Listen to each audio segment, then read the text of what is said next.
All right, well, it falls to me to welcome you all to this session. My name is Kate O'Regan and I'm speaking from Cape Town, South Africa. I'm the director of the Bonavero Institute in Oxford.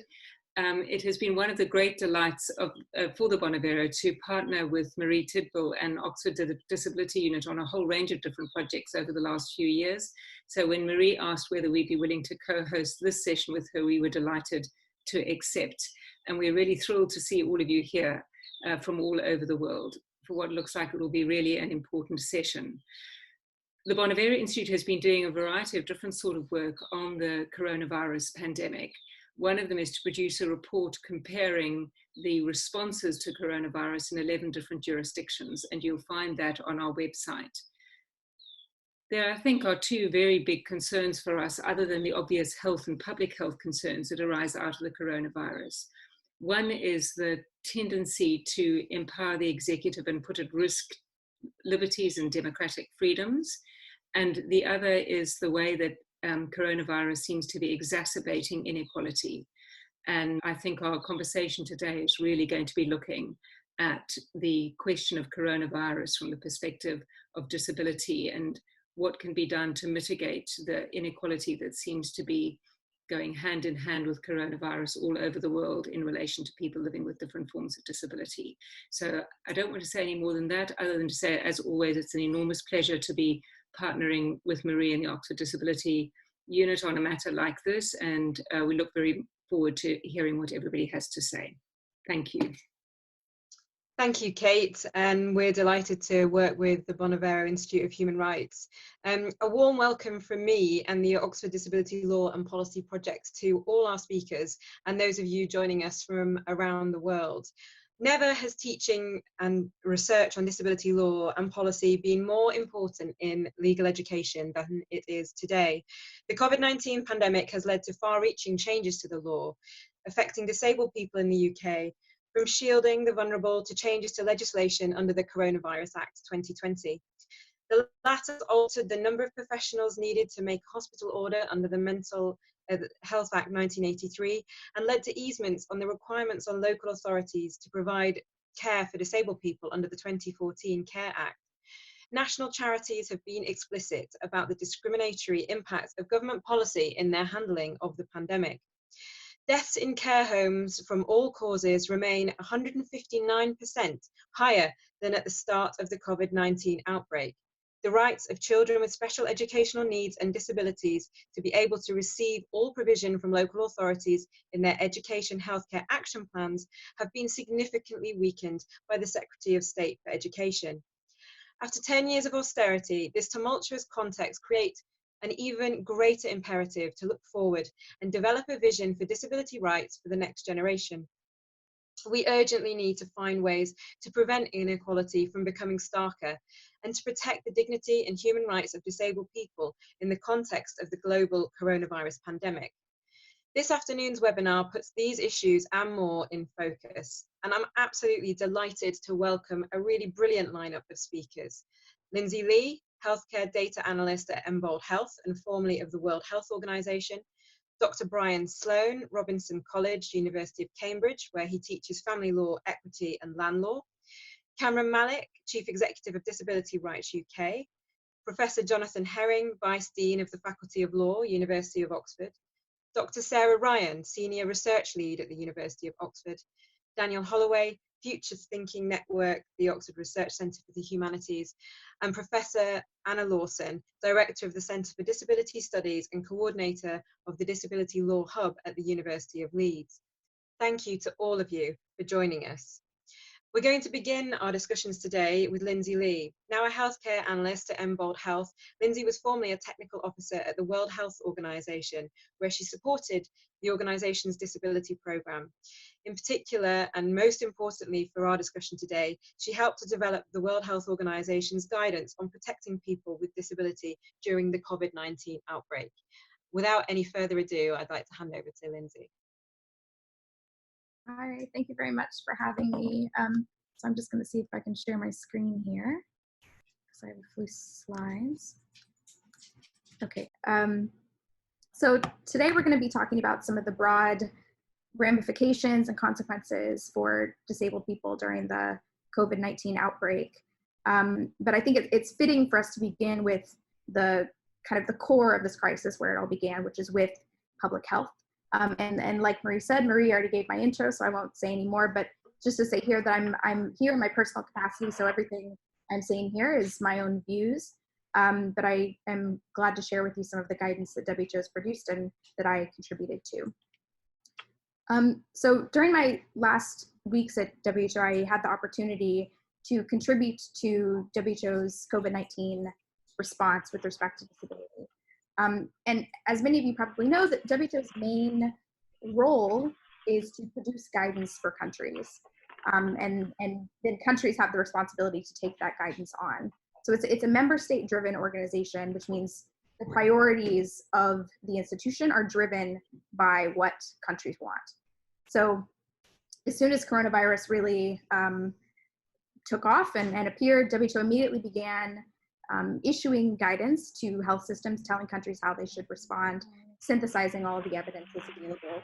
And though this guidance, this sort of mainstream guidance, if you can call it that, does consistently emphasize the need to prioritize people who are most vulnerable, there were immediately calls from governments and from civil society that, no, we need more targeted information about how to make sure people with disabilities or disabled people are protected during this outbreak. So the main piece of guidance around disability and COVID is this document that I'm showing here. I have a picture here of the front of this document, which is called Disability Considerations During the COVID-19 Outbreak. And I have the link available on the slide. And so it gives targeted actions for different actors. So it gives actions for disabled people and their households, for governments, healthcare workers, disability service providers, institutions, and the general public. So why is something like this needed? So a question that we often get asked is aren't the needs of disabled people the same as everyone else? And it's actually kind of a complicated question because the answer is yes and no, right? During this outbreak, we've seen that disabled people are at increased risk. And there's three dimensions of this risk that I think are important for us to separate out, because it a bit obfuscates the picture to just say, oh, disabled people are more vulnerable, disabled people are at higher risk, when actually it really depends on the sort of underlying impairments that people have and the environment that they're in. So you have to be more specific when we're talking about COVID and disability in this context. So the three dimensions here are, number one, the risk of contracting the disease in the first place. There's an increased risk of just contracting the disease. There's an increased risk of developing a severe case of disease once it's contracted. And there's an increased risk of a disproportionate impact of the general response overall. And so I'm going to go through each of these very briefly. So firstly, the first risk, increased risk of contracting the disease. We know that because we live in an inaccessible society and because environments are not set up for disabled people to be able to live on an equal basis with others, there are barriers to even enact the basic hygiene measures that we know we all need to be taking around washing our hands, around maintaining physical distance. Some of those things become much harder for some disabled people. We also know that there is a lack of accessible public health information. So some disabled people lack they're not being told exactly what they need to be doing because that information is not being provided in an accessible way. So the second risk, the risk of developing a severe case. So some disabled people might have underlying health conditions, particularly those related to respiratory function or to immune response, that we know that coronavirus tends to exacerbate.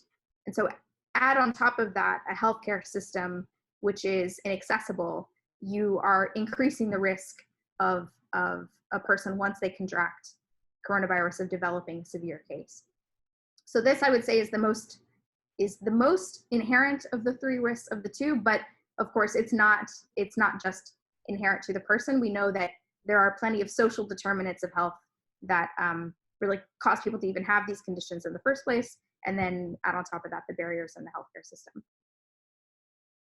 So in the third risk that I wanted to highlight was this risk of disproportionate impact during the response. So we know countries are in varying ways jumping into action to try and contain COVID-19. And as they're doing that, services that people rely on are being disrupted.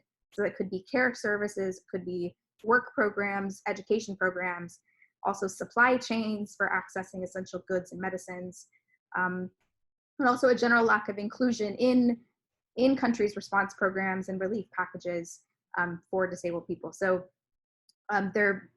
disabled people are being disrupted during this crisis, and then not being included in the relief that countries are developing. So we have these three dimensions of increased risk for disabled people, but they're not inherent. We ended up here because the world has taken a certain path, right? We have ended up here because of systems and societies that have been built up in inaccessible ways over years and years and years, and created barriers for disabled people across different sectors. So again, related to the healthcare system, related to lack of accessible information, lack of public hygiene facilities, water and sanitation facilities, and lack of community-based care. The fact that we even have such large proportions of people in institutions itself has created part of the situation. And so what's the impact of all of this so far, of these increased risks and of this inaccessible society that we've built up? We don't really truly know the scale yet. So Marie has highlighted some really startling statistics, but we actually, it will become clearer and clearer as the months and years go on how much disabled people were really impacted. But we can make some educated guesses. So based on knowing that COVID-19 affects people with underlying health conditions more severely, knowing that we have much higher death tolls among older people with and age and disability being very closely correlated, and of course the high death toll seen in residential and institutional settings, we know that the impact is great, even if we don't know the full dimension of it yet. But in many ways, it actually doesn't matter what the scale is, because we know exactly what needs to be done. There are tried and true methods of inclusion that disabled people have been screaming about for a very long time. And these are not methods that are new or even that sexy and exciting. They just need to be done. So I wanted to highlight here, there's a new policy brief coming out of the Office of the Secretary General of the United Nations that kind of looks at disability and coronavirus across all the sectors. So not just the health sector, but also through work and education. And it highlights many of these actions that countries need to be taking. And I've pulled some here related to the healthcare system. So again, ensuring public health information is accessible, making sure that protective measures against COVID-19 are made accessible. So having accessible water and sanitation facilities, that just means, wash in your public bathrooms, making sure that you have sinks that are usable by people with different kinds of disabilities. So it comes down to these sort of small tangible changes that need to be made. So adaptations in residential institutional settings, all the things listed here. And also the bottom point I have here, ensuring that decisions about allocation of scarce resources, so that includes ICU beds, that includes ventilators, that they're being done in a rigorous and non-discriminatory way. So, but of course, because the crisis has already started, right? It's very much well on its way. And the fact that we didn't make all of these adaptations, we didn't address all of these things from the beginning, means that a lot of what we do now to address coronavirus for disabled people is going to be in a lot of ways like a Band-Aid, because these are the sorts of things that need to be done ahead of time before crises strike. And we need to, as we move forward before the next crisis strikes, we need to make sure that we're integrating consideration of disability in all of our systems before things happen. So, and it really comes down to these very boring technical aspects. So in response protocols and the checklists that different institutions and countries follow for emergencies or any other crises, we need to make sure the disability is included throughout these boring, long documents. For terms of references for positions, making sure that people are being required to have some sort of capacity around accessibility and inclusion, making sure budget lines for access are being used in successful ways, making sure we're constantly trying to improve health outcomes for disabled people, so building up accessible health systems, and of course investing in community-based solutions. Try and, if we can avoid having people away from their community in institutions, then that is something that will help secure their health and safety in the future. So that's it for me. So I will leave it there. So thank you very much. Wow, well, thank you very much indeed. Really appreciate that, Lindsay. I think you highlighted many things that will be particularly relevant for our our next speaker, rather.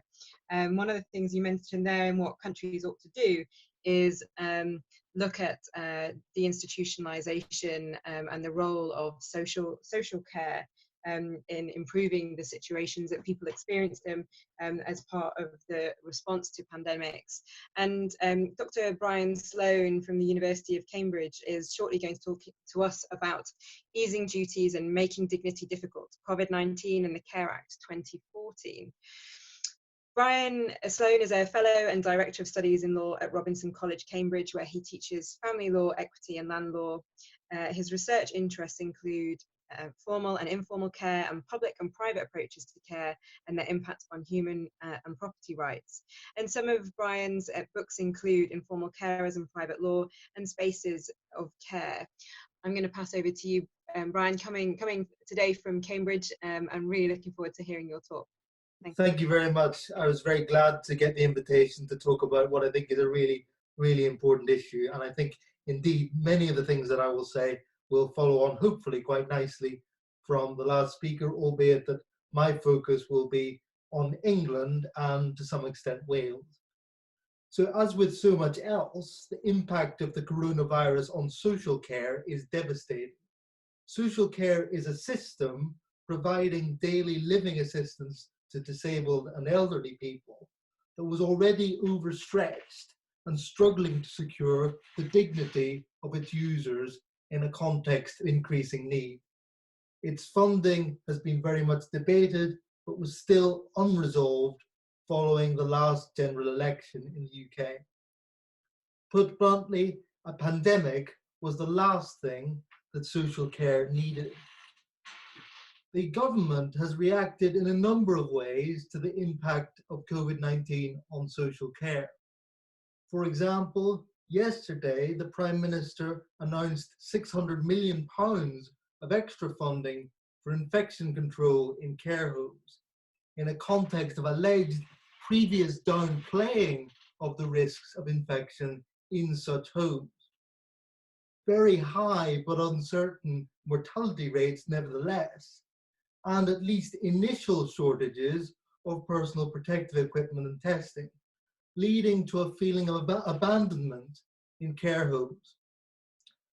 But some responses have been extremely superficial, and countless issues inevitably remain, not the least of which is how to ensure both continuity and safety of social care provided in the homes of disabled people themselves. A concrete legal reaction, however, has been to ease the social care duties owed by local authorities under the CARE Act 2014 in response to the pandemic. It's both striking and controversial that those duties, modest though they are, were attenuated almost exactly 5 years after their introduction, and at a time of crisis when demand will obviously remain high and more informal sources of support for disabled people are at risk. The name given for this process of attenuating a CARE Act duty in the guidance is an easement. Now, there's little room for amusement here, but that caused wry smiles for those of us who teach land law. We're used to regarding an easement as a technical term to describe a limited right enjoyed over someone else's nearby land. And it's odd, to say the least, that the word has been appropriated in this very different context. So what exactly has changed in social care law as a result of the coronavirus pandemic? Well, Schedule 12 of the Coronavirus Act 2020 lists a whole host of duties under the CARE Act and related regulations with which local authorities in England no longer have to comply. Similar provision is made for Wales. Now, I can't cover all of them in the time, but the disapplied duties include those to assess an adult or a carer's need for care and/or support, including in cases of hospital discharge. There's no longer any legal requirement to determine whether someone's needs meet the Act's national eligibility threshold. I should say that these provisions don't actually prevent a local authority from choosing to carry out an assessment of needs, and de facto considerations of needs will also sometimes be necessary. But the overall picture is one whereby local authorities' discretion is increased. The reality is that before the 2020 Act, local authorities had considerable effective discretion about which needs to meet, despite the national eligibility framework. Now they'll have discretion over whether even formally to assess needs in the first place, and a number of duties in relation to formal care and support plans have also been removed. That said, the guidance makes clear that a full needs assessment, etc., will have to take place when the emergency period comes to an end. But what about the actual meeting of needs following the 2020 Act? Well, Schedule 12 expressly provides that a local authority's duty to meet a need for care and support under the CARE Act is limited to situations where the authority considers that it is necessary to meet those needs for the purposes of avoiding a breach of the Adults European Convention rights. At first sight, this might provide some reassurance. It purports to ensure a minimum standard of protection for disabled people, even in the present context, and even when the national eligibility framework is being disapplied. Relevant rights would include the qualified right to life under Article 2, the absolute right to be free from torture or inhuman or degrading treatment under Article 3, and the qualified right to respect for private and family life under Article 8. There's also a power to meet needs, even when doing so is not necessary to comply with a person's convention rights. The statutory guidance, moreover, emphasizes that the 2020 Act does not give authority to block, restrict, or withdraw full services. But before we get too optimistic, we need to bear in mind a number of points. First, the Act seems to allow the local authority itself to make the call about whether convention rights are at risk of being breached. Secondly, the protection provided by the convention is limited at the best of times. Many of you are probably familiar with the case of Elaine MacDonald, who had her help to reach a commode at night withdrawn, such that she was forced to rely on incontinence pads despite not being medically incontinent. Subject to the local authority's procedural obligations, the substance of the local authority's decision there was held not to breach Ms. MacDonald's right to respect for her private life under Article 8. There is some suggestion in the case law that a breach of that right might not be found in this context unless it amounts to a breach of the right to be free from torture or inhuman or degrading treatment for the purposes of Article 3, which carries a high threshold. So the 2020 Act safeguarding of convention rights may not provide much comfort to disabled people worried about maintaining their dignity at the present time. Among many other things, this demonstrates the potential limitations of international human rights norms in the context of more social rights. There are further reasons for pessimism, and the 2020 Act's approach to financial assessment is potentially controversial. I can go into more detail in response to questions. Now, it's interesting to note that the Welsh provisions modifying the Social Services and Wellbeing Wales Act 2014 don't make express reference to convention rights in defining the scope of the EA's duty. Again, I can talk more about the possible implications of that in discussion. How long will all of this last? Well, that's a question on basically everyone's lips at this time. The 2020 Act attempts to provide at least a working answer in the context of the so-called easements. The basic principle is that the Act will expire 2 years after it was passed. So in March 2022, although of course that's immediately undermined by the fact that the Act's application can either be terminated early or extended for up to 6 months at a time by regulations. But perhaps there's no real alternative in contemporary conditions. I'm very conscious in giving this paper that the present crisis involves a lot of unknowns, and that extraordinarily difficult decisions will almost inevitably have to be made. I've already emphasized that the social care system was stretched before the pandemic hit, and issues such as care workers needing to self-isolate or falling in themselves are likely to make matters even more difficult.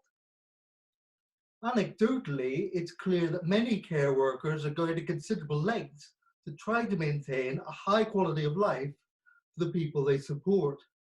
The government's statutory guidance, moreover, makes clear that local authorities should do everything they can to continue meeting their existing duties prior to the Coronavirus Act provisions coming into force. When they're unable to do so, they're urged to follow a structured and fully informed decision-making process before taking advantage of the Act's relaxations. And there is a notification procedure for doing so. At least 7 or 8 local authorities have formally triggered the provisions so far, although there are suspicions that more are doing so informally. The very purpose of the so-called easements is stated to be enabling local authorities to streamline present assessment arrangements and prioritize care so that the most urgent and acute needs are met. It's arguable, moreover, that a failure to allow local authority the flexibility to prioritize in a context of scarce resources could have made matters worse by encouraging formalistic compliance. But the guidance isn't straightforwardly binding, and we certainly need to keep a watchful eye on express legal limits that the state imposes on its duties to meet the needs and ensure the dignity of some of the most vulnerable members of society. It's easy to be bleak about social care's future, but maybe there's a chance that, analogously with the NHS, this crisis will cause society properly to realize that social care needs to be adequately and fairly funded, and both its users and its workers properly valued. Such aspirations, however, still feel a long way from being realized. Thank you very much for listening, and I'll leave it there. Thank you. And that was absolutely excellent, Brian. Thank you very much indeed. And when we see the ONS figures that at the highest peak, or what they assess to be the peak within the deaths in care homes, they were 220% higher than what they would ordinarily be at the same time of the year from any causes. The fact that the Coronavirus Act and the Schedule 12 leads us, as you so eloquently spell out, to be in a situation where local authorities have the discretion whether or not to assess needs for social care, it looks particularly pernicious. I'd like to now move on and hear from Cameron Malik, who's the Chief Executive of Disability Rights UK.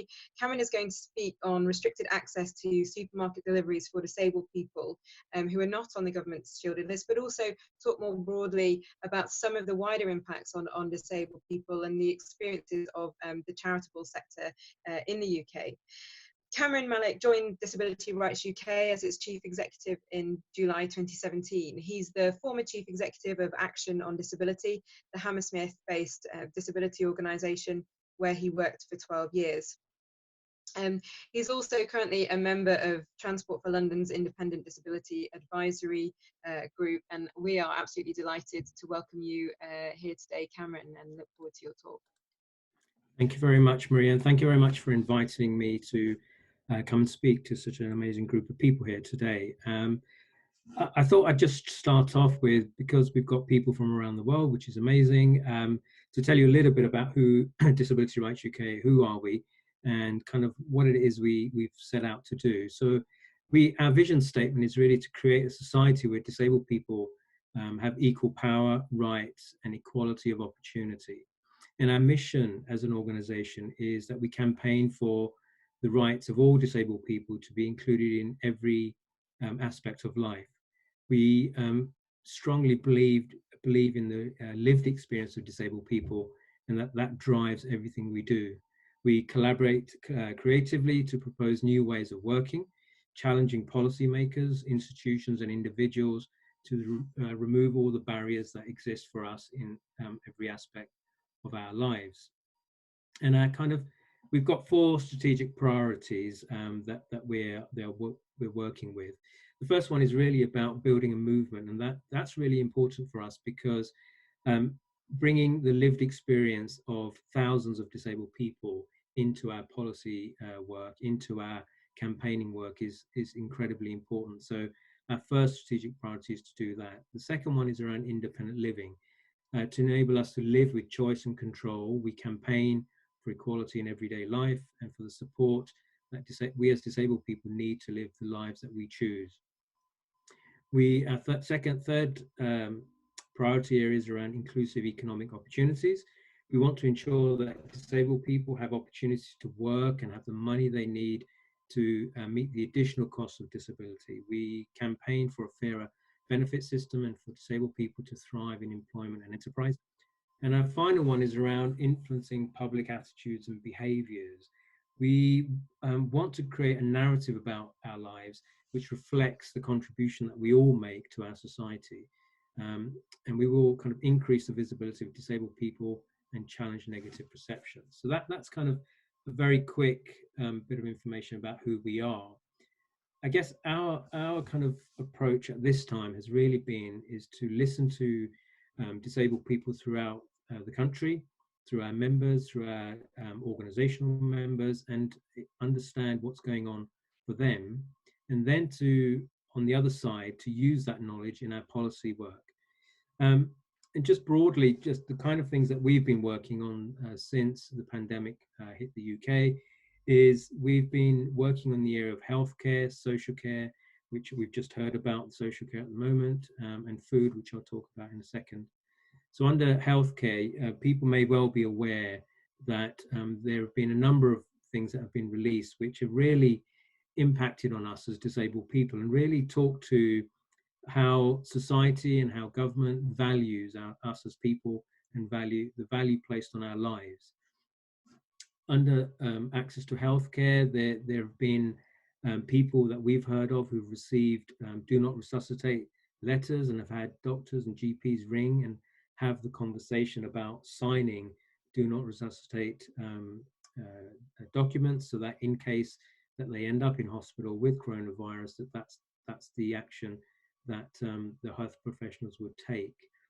And that really puts into question, if you imagine you're a disabled person and you fear the chances of getting coronavirus and you end up with it and you end up in hospital, just what it says to you about what the value is on your life and kind of the worth that government and society places on our well-being. On social care, we've campaigned on issues around protective equipment and adequate guidance, particularly for the 70,000 plus individual disabled people who receive what's called a personal budget. So this is when someone receives a support package from their local authority in the form of funds, and then they arrange their own support and care. There was no guidance for many weeks at the start of this crisis that said to those individuals that if either you have to self-isolate or if the team that you employ have to isolate, what are the plans in place? And more recently, on kind of the food crisis has been something that again highlighted how government has viewed disabled people. We've been put into different groups. The shielded group of vulnerable people who are receiving particular support packages and food parcels from government, leaving aside the millions of disabled people for whom suddenly access to the standard methods of getting access to food have just disappeared. So whether that's online shopping, where disabled people have been telling us that they haven't been able to get access to any delivery slots,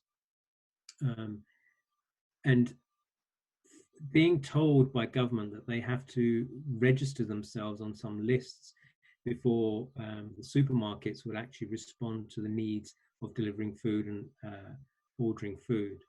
It kind of begs the question about what position are those supermarkets and those private companies taking under their obligations under the Equality Act, and should we as disabled people have to go on lists before we can actually order food from these private companies? In terms of shopping, supermarkets have instigated all sorts of means of kind of social distancing in their buildings. So kind of queue systems outside, designated hours within the day that are open to disabled people have all got inherent problems in them. So the slots that were allocated, if you wanted to go to the supermarket yourself, was in the morning, between 8 and 9 o'clock in the morning, which for many disabled people who we talk to is not practical, that very early slot. The other one is in terms of if you are blind or visually impaired, or you have a cognitive impairment, or you have a learning disability, the queuing system, the social distancing system that has been implemented is very difficult to fit into. And then, of course, if you need assistance while in the shop, all of that has disappeared.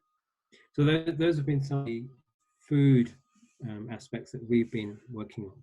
And just moving on from that, the other big concern for us has been about the terminology and language that's been used by government and society wider than that, going back to the days of talking about disabled people as being vulnerable and putting us into groups of need.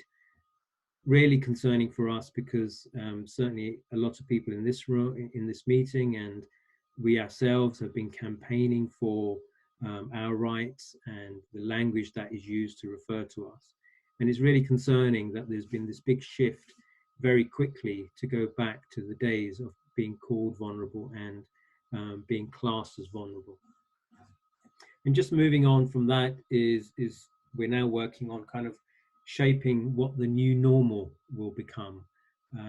How do we make sure that we secure our rights? So we've just heard about the CARE Act and the easement and other aspects of legislation where our rights are being eroded. How do we ensure that as we move forward, that we don't lose sight of securing those rights very quickly as part of the recovery plan?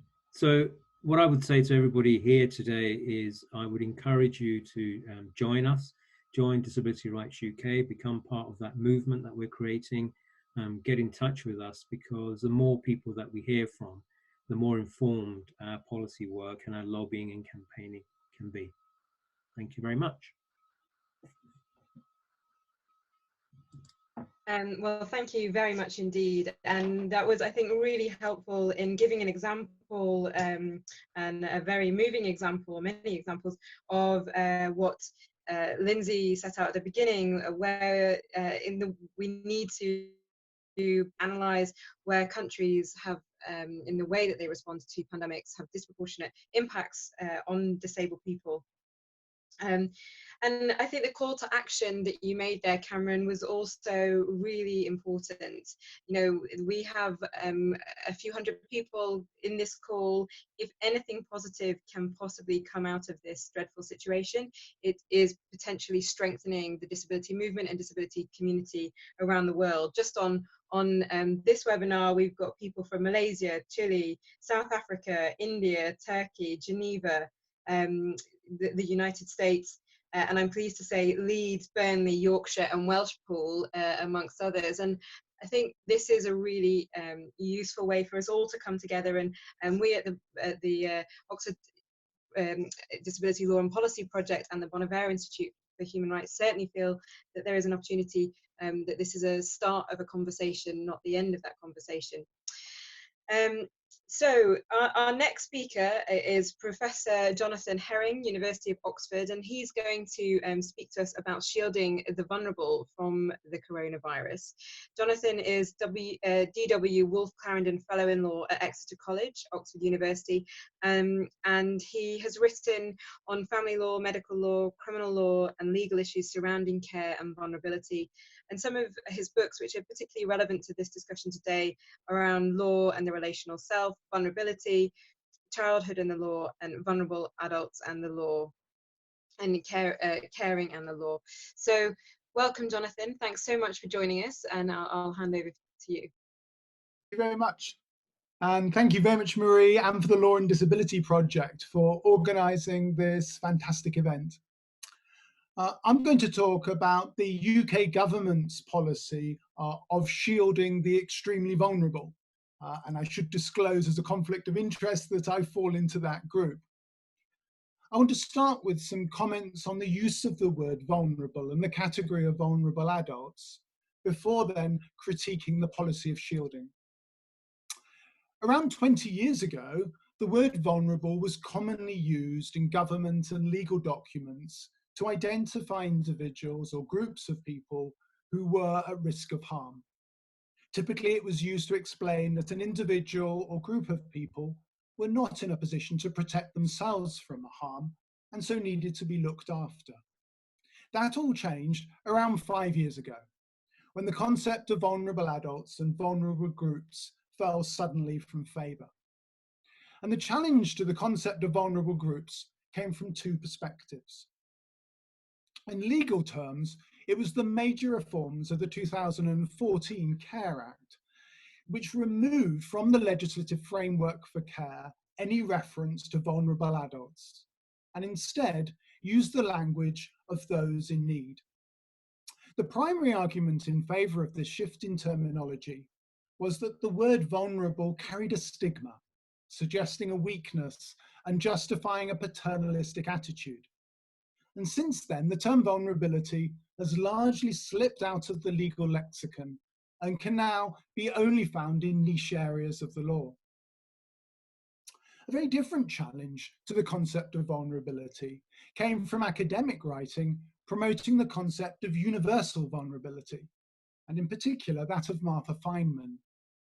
She argued that all human beings are in their nature vulnerable. Society and law should not be organized around the image of autonomous, self-sufficient and independent people. It should rather recognize the reality that we are all deeply dependent upon others. We're all vulnerable to disease and all impaired in our decision-making. So rather than identifying particular groups as falling short of that ideal and therefore being vulnerable, we should recognize our mutual vulnerability. In a recent book, Daniel Bedford and I, building on Feynman's work, go further and argue that not only are we all in our nature vulnerable, but that is fantastic news. Vulnerability, we argue, should be celebrated, not decried. Our vulnerability requires us to reach out, to cooperate, to support each other, to pool resources, and emphasizes our need to be flexible and open to change. It's in our coming together and interacting that we flourish, not in our individual selves. From this perspective, far from being stigmatic, being vulnerable is an inherent part of being a human being and a source of much that is good. It's striking, therefore, that with COVID, we've suddenly seen the resurrection of the idea of vulnerable groups in government documents.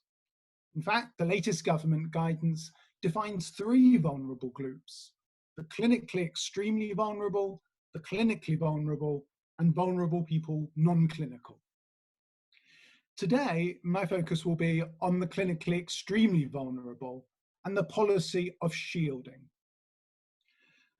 So who are the clinically extremely vulnerable?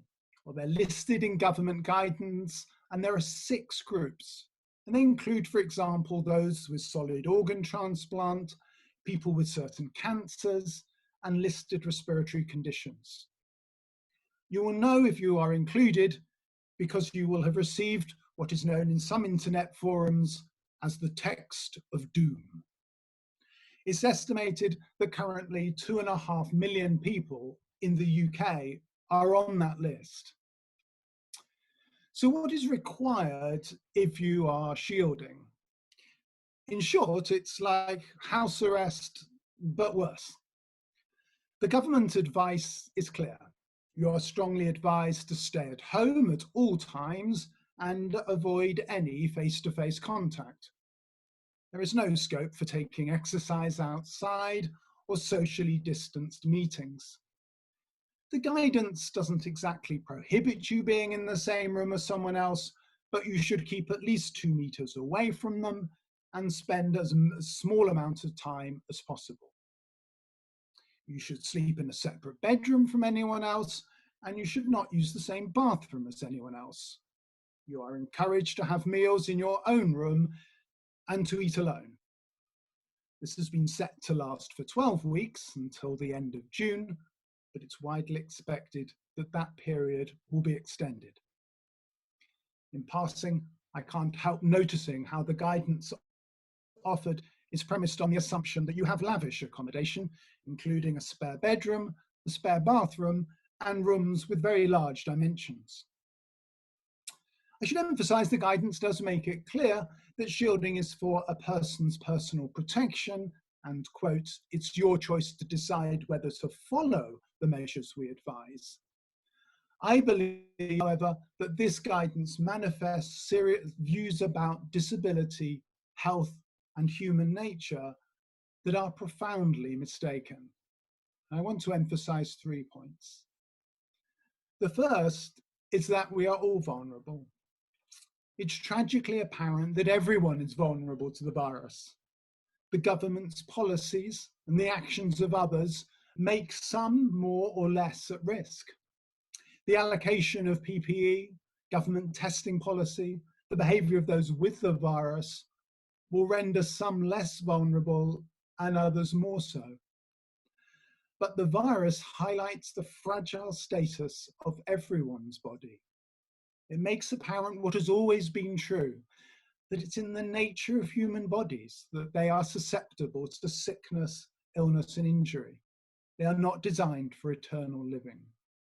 Our bodies are not static, immutable barriers against the world, but are profoundly leaky and constantly changing. They are dependent upon the environment and on other bodies. We are all profoundly dependent on each other for our physical and psychological well-being. To highlight the vulnerability of just a few bodies distracts us from the vulnerability of all, and the way government policies and social forces generate powerful sources of vulnerability. Secondly, we are relational beings. The guidance for shielding is harsh. Partners may not sleep together and should minimize the time together.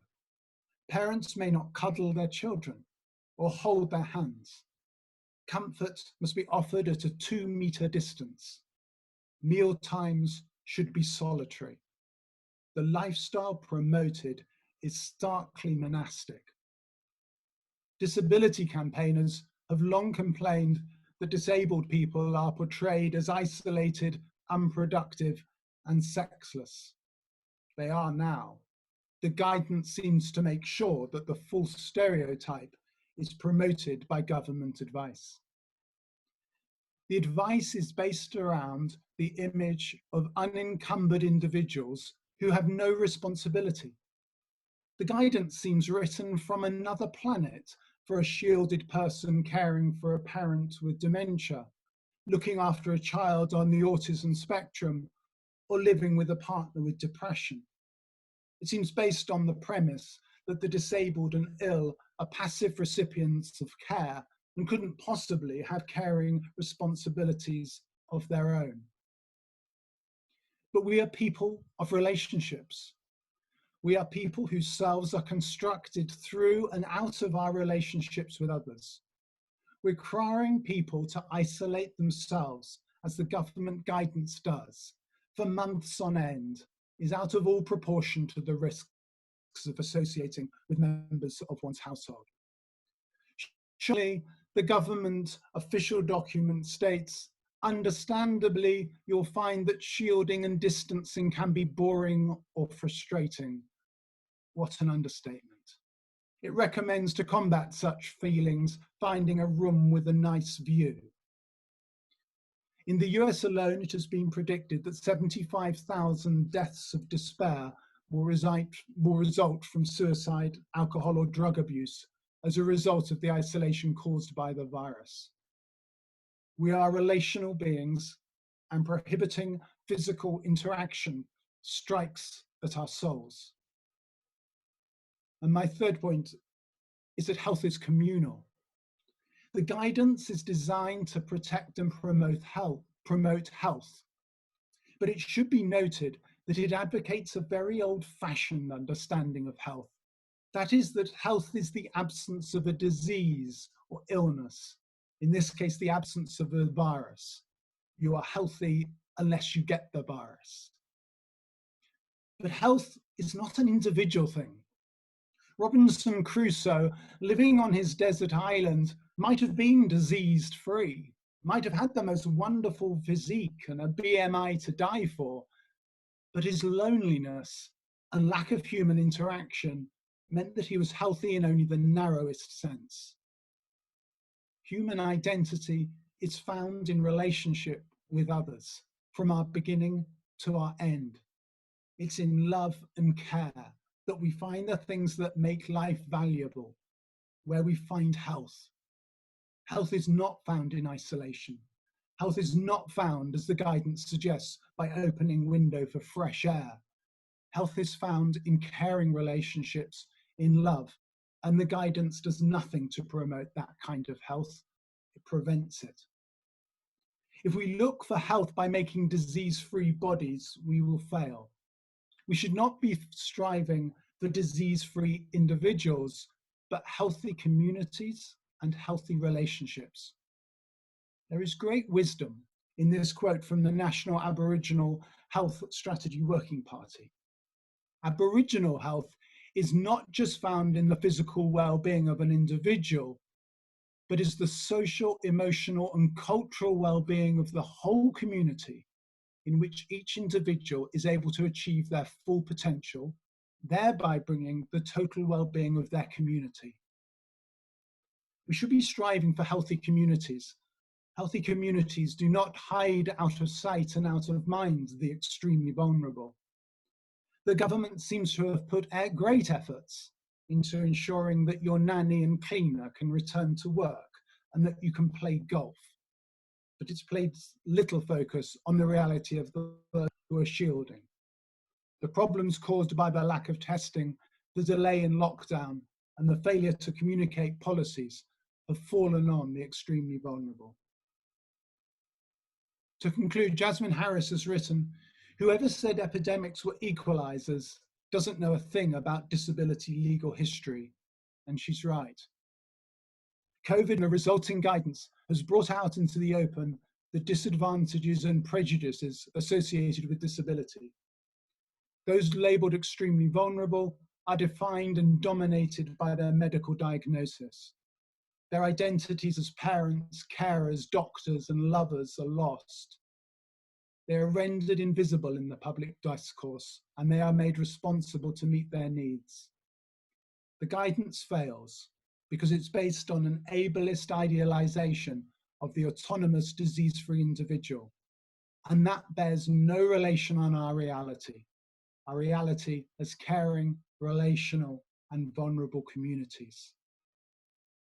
Thank you. Well, thank you, Jonathan. That was utterly moving. And the fact that you highlight the experience of 2.5 million people, but the broader implications that the concept of shielding has had on the wider population of people with disabilities in the UK, which we know there are over 13 million. And for many of those who do not fall into that category, they have felt left in a rather liminal space within our communities and within how they and their family ought to respond to the lockdown situation and what they can and can't have access to. And I think your talk so eloquently, Jonathan, made it very clear that we need to move forward from a medical model of disability towards a human rights model. And I thank you. I thank you for that. Our next speaker is Dr. Sarah Ryan from the University of Oxford, and her talk will be on what unexpected light a pandemic shines, families, learning disability, and soft eugenics. Dr. Sarah Ryan is a senior research lead at the University of Oxford. She is a sociologist and an activist. Her work focuses on learning disability, autism, and social justice. She's published widely in international journals and has written a book about the preventable death of her son, Connor Sparrowhawk, in an NHS assessment and treatment unit. Sarah is currently leading social care related projects focusing on the flourishing lives of learning disabled people and experiences of older carers planning for the future. Thank you so much for joining us, Sarah, and over to you. Thank you. Hi, everybody, and thank you for inviting me. Where are we? Okay.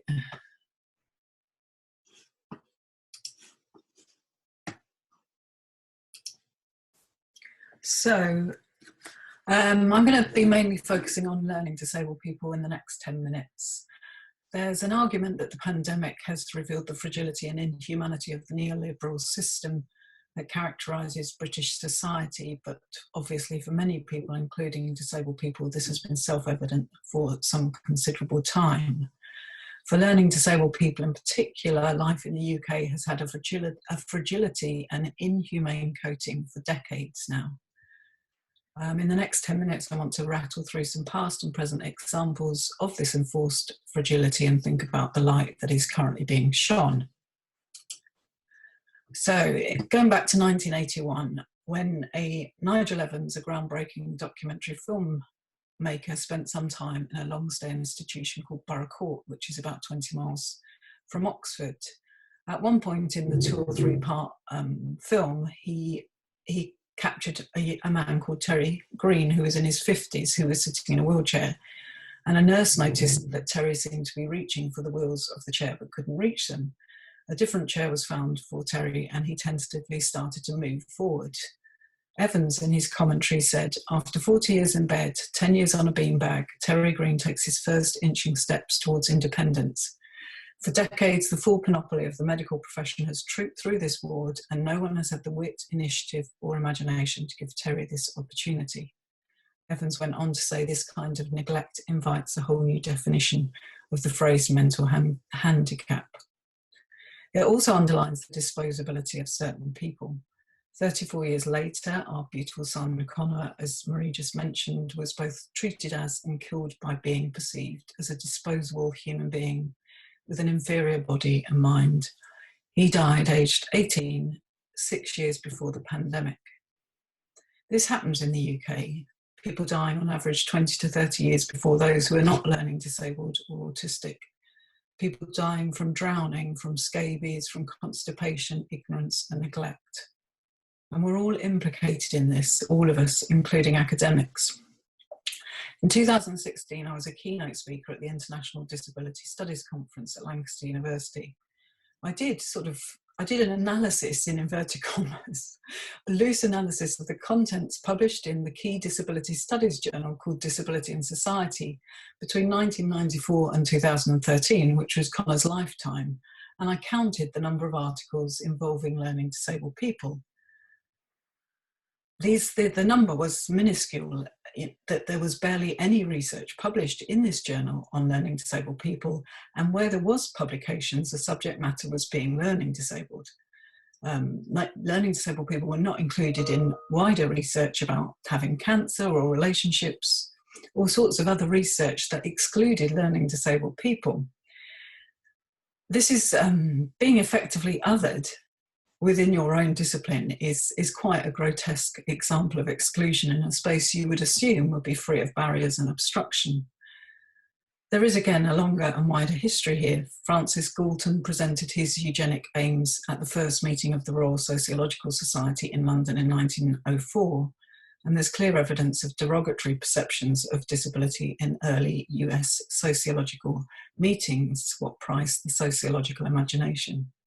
As a convener of the very first disability studies group within the British Sociological Association only 8 years ago, which still staggers me and staggered the BSA when we first raised the issue of starting a group on disability, it's clear how sociologists have long failed to see the epistemological and methodological value that disabled people and disability studies scholars bring to the discipline.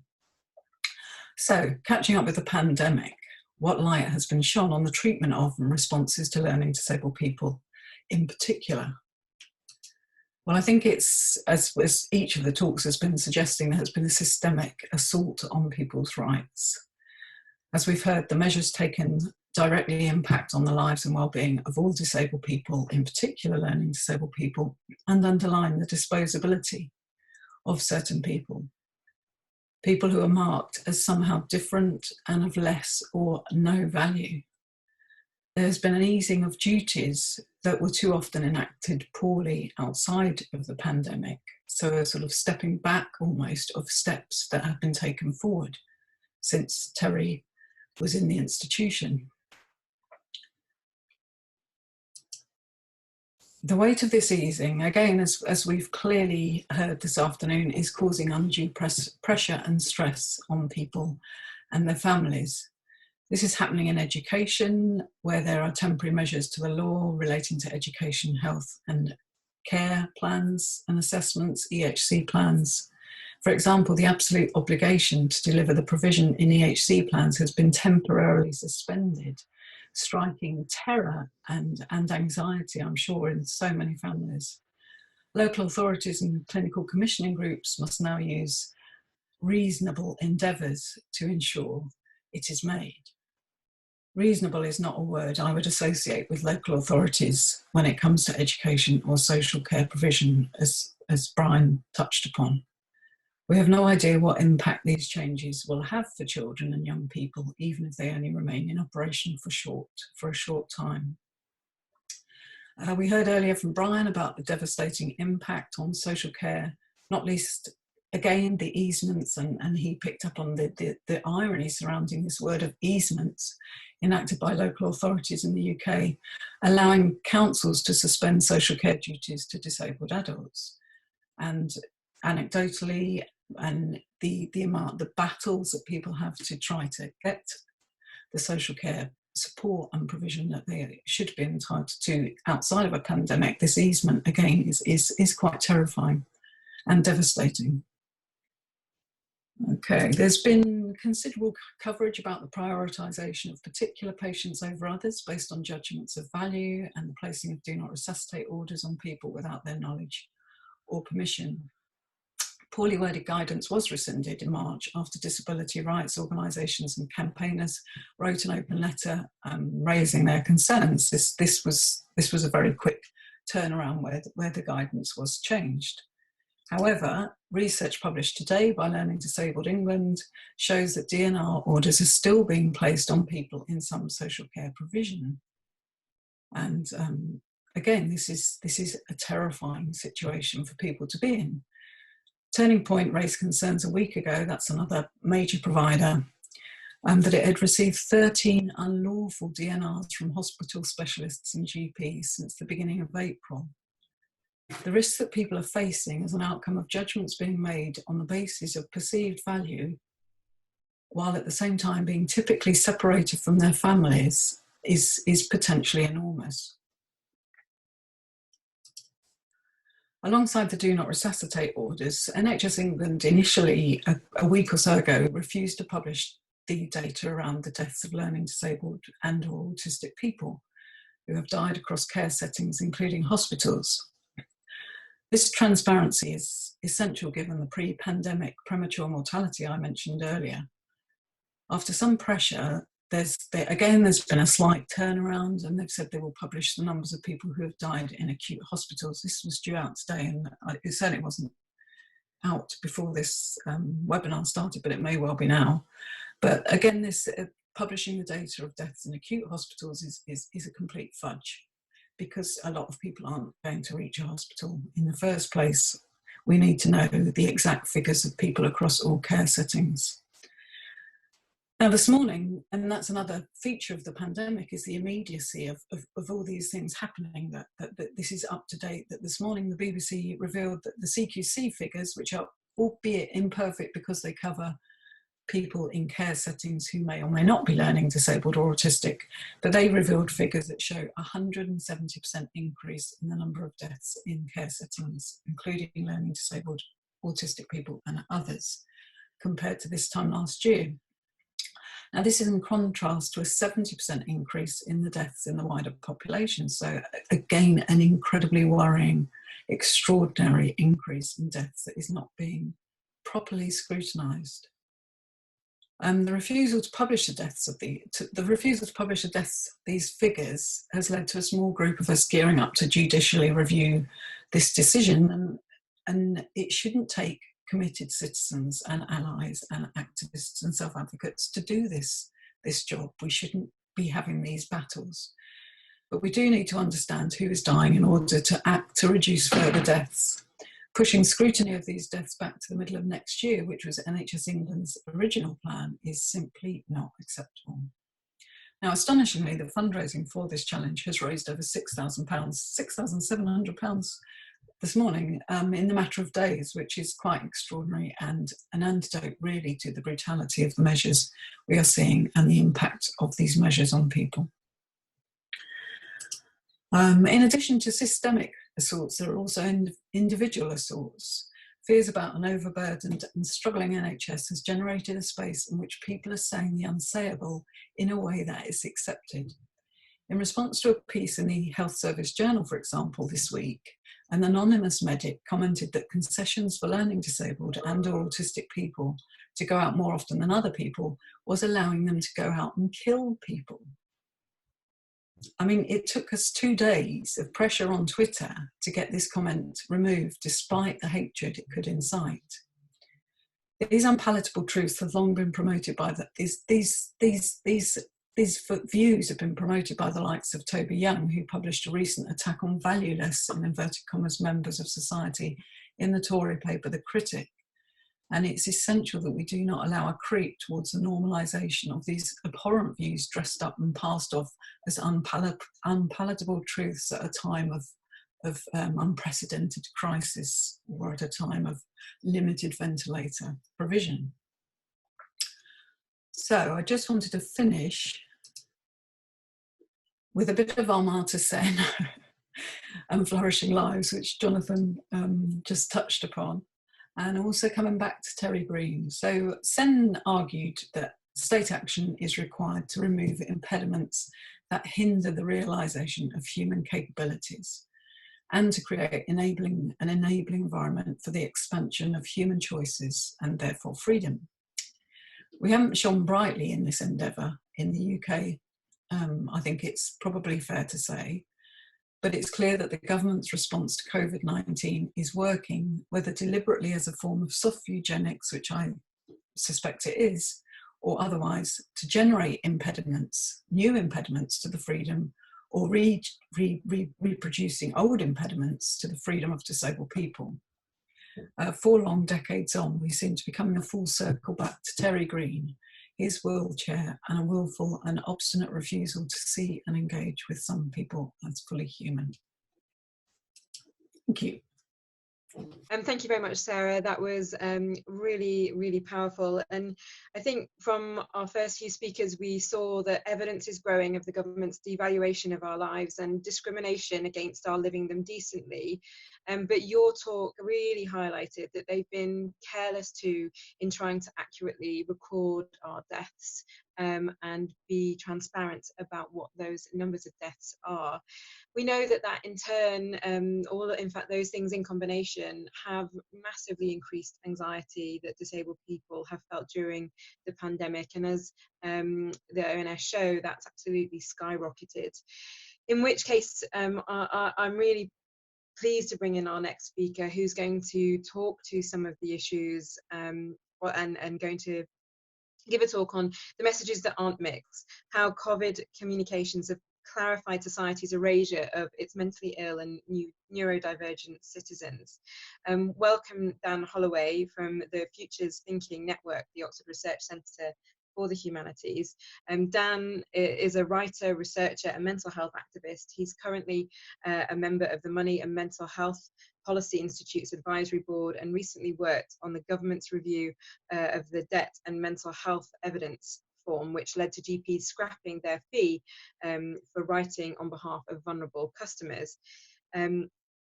Dan has also worked inside and outside of Oxford for more than a decade on creating workplaces where mentally ill and neurodivergent staff can flourish.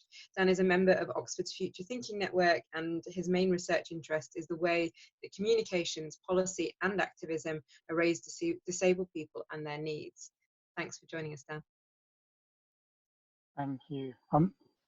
There are few better indicators that an individual or an institution does not understand the uneven distribution of the effects of COVID-19 than statements welcoming a newfound sense of community, or questions looking eagerly to the future, asking how we might carry forward the positives that have come out of this crisis. And there's nothing so telling about an institution's attitude to those of its members in greatest need as responses given when those communications are questioned. It's very easy and seems eminently reasonable to argue, as has been argued to me on the many times I've tried to raise these issues, that exceptional times require emergency measures, or as people more frequently put it, rolling their eyes, sighing and wishing I would shut up. But in moments of crisis, we must simplify our strategy and focus only on what is urgent. And in a way, I agree. I just don't agree with many about what it is that is urgent.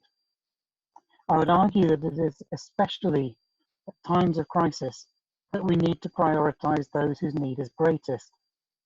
And that is because of the role that narrative plays in fashioning society, in particular the foundation myth. In times of crisis, how we survive those times matters. That is what becomes the foundation myth for the society we rebuild.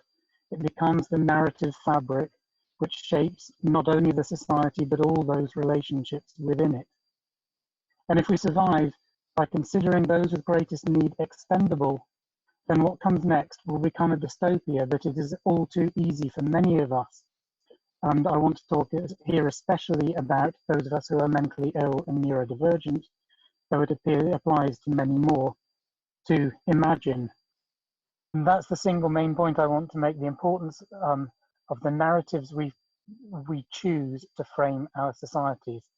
And I want to use the remaining time to outline very briefly some examples of the ways in which COVID-19 messaging has excluded or directly harmed mentally ill and neurodivergent people. Then I want to offer a series of questions which I've been developing into a field kit for communications officers, which has in turn led me to have some very interesting responses, many of which are along the lines of, can't you leave that till later? Don't you know we've got better things to be worrying about now? And these are questions which I feel it's important to ask before sending any message. And if I have one further point, I would want everyone to take away, it is that when an institution communicates, it makes a choice whether or not to exclude us. The erasures, the harms may not be conscious, but the failure to ask the questions that would bring them to light are deliberate. The failure to place the vulnerable at the heart of your crisis communications is deliberate.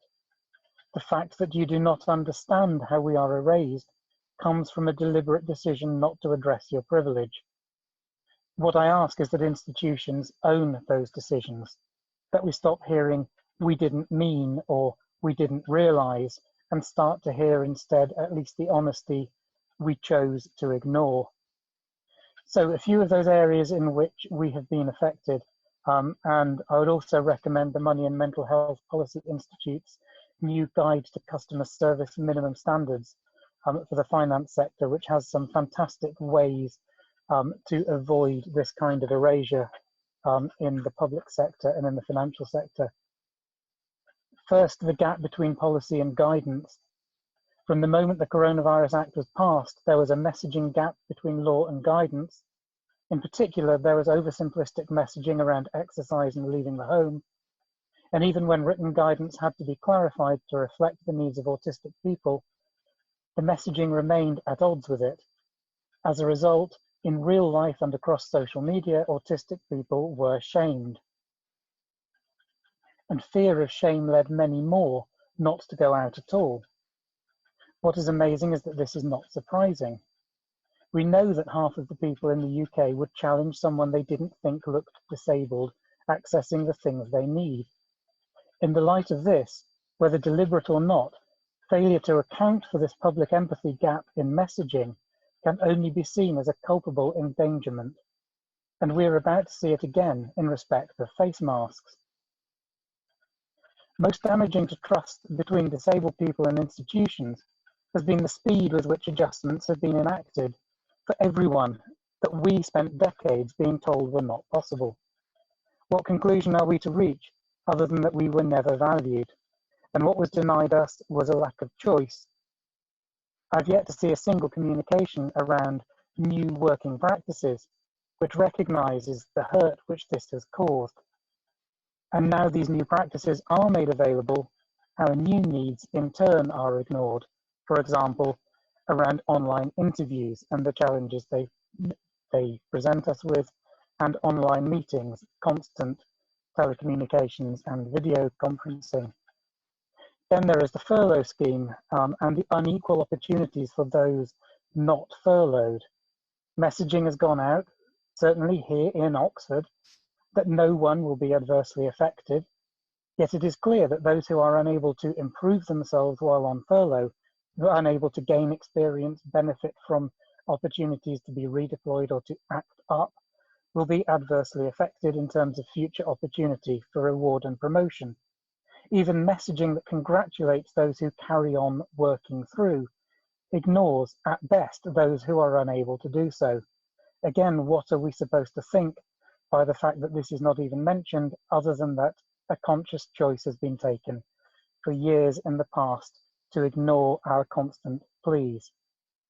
So let me finish with 7 simple questions every communications officer can ask before putting out a message. Questions which would have avoided or led to at least owning these harmful outcomes. 1. If I am asking people to do something, does it seem easy to me?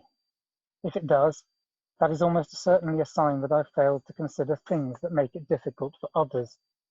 For example, if I say, wear a face mask, and that seems to me as though it is something that isn't even an issue, I'm almost certainly missing the fact that for autistic people, for example, the sensory overload involved in doing that is almost impossible and risks excluding them from public spaces altogether. Second, does it seem simple? For example, if I say, telephone your manager, that ignores the fact that for many people, telephones are an inaccessible means of communication. Third, am I making assumptions of privilege that could alienate some people I am addressing? For example, talk about exercising at home or doing things in the garden or even working on a table, as Jonathan has said earlier. All assume that these things are available to people. For many, in particular, for many of those of us with greatest need who have been financially and in other ways disadvantaged in the past, they may not be. Fourth, am I confusing wellness with illness? It's important to consider everyone's health, but those of us who are ill have specific needs, and that is different. Fifth, is there a danger that what I say now conflicts with what I have said in the past in a way that singles out disabled people?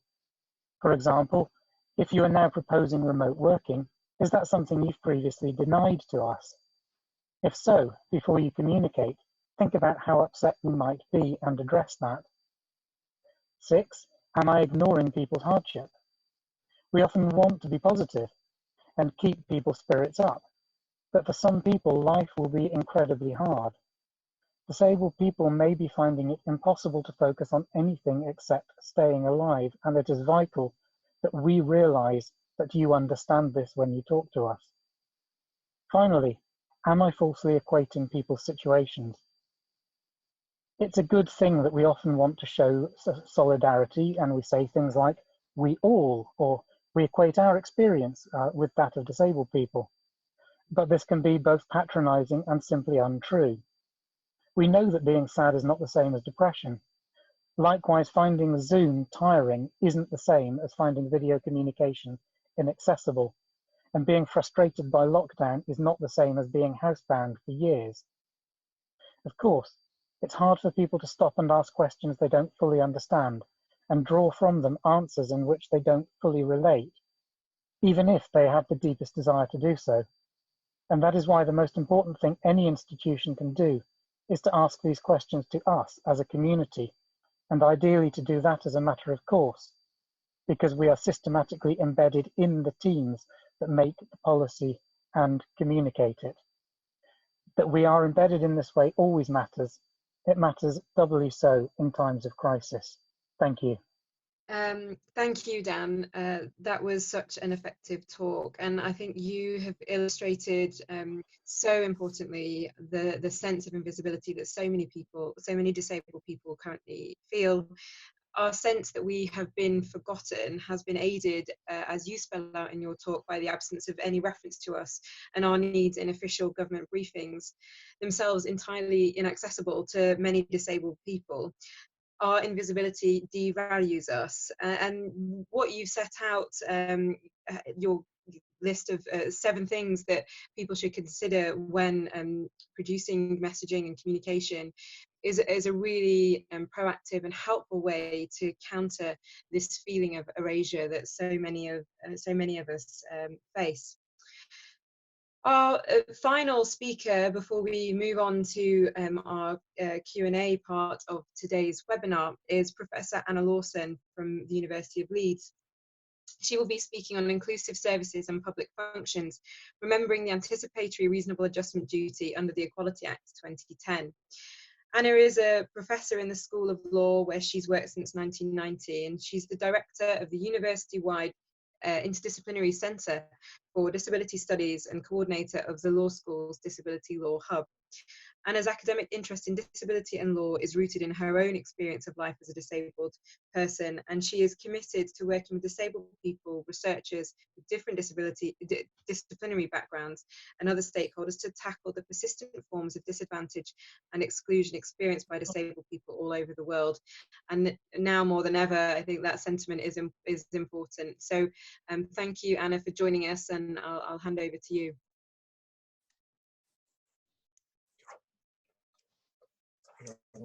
Thank you so much, Marie, and thank you for the opportunity to be part of this event today. I thought by now everybody would be feeling tired, but I think the presentations that we've had so far have simply served to energize everybody who's heard them. I want to start with a quote from Catalina de Vanders Aguilar, who is the UN Special Rapporteur on the Rights of Persons with Disabilities. So she says, COVID-19 is hitting hard in our community, feeding on and deepening the historical and structural discrimination against people with disabilities. Governments must act fast to guarantee that all COVID-19 responses are accessible and disability inclusive. The UN Secretary General, I think as we heard in the first talk today, has also stressed the importance of ensuring that responses to COVID-19 embed and include equality, So just a few weeks ago, the All-Party Parliamentary Group on Disability in the UK sent a letter to Boris Johnson stressing that the government's responses to COVID-19 must be disability inclusive and urging the government to do much more in that respect. In the UK, well, certainly in Britain, in Great Britain, the Equality Act sets out a number of important duties which can help drive responses to the COVID-19 situation, which are disability inclusive. And it's important to remember that the Equality Act, that there's no rolling back or easement of obligations in the Equality Act by the Coronavirus Act 2020. These obligations still apply in full force. These include the public sector equality duty to have due regard to the need to promote disability equality and good relations between disability and non-disabled people and non-disabled people in the formulation of all policies and procedures by public bodies.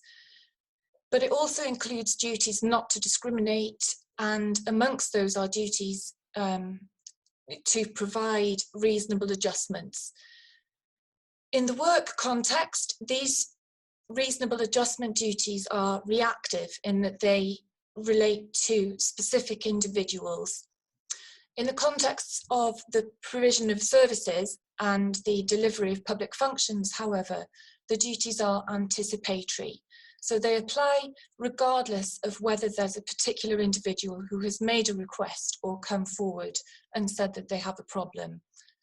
It's a duty on the providers of services and the providers of public functions to continuously anticipate what barriers their actions, their decisions, their policies, their practices will have for particular groups of disabled people, and take such steps as are reasonable to ensure that disabled people are not disadvantaged. So already during the lockdown phase of this crisis, situations have materialized which have triggered a number of cases using the anticipatory reasonment duty. And some of them we've heard already. We've heard about the facts that give rise to these cases already. So the first example I want to mention is that concerning the accessibility of the televised briefings by the Prime Minister. Originally, for many weeks, these were not accessible to sign language users because there was no sign language interpretation, live sign language interpretation, but now it's possible to get access to sign language via the BBC. But there's a case that's being brought on the basis of these facts, which has now got, I think it's about 300 sign language users bringing complaints on the basis of this lack of access to critical information.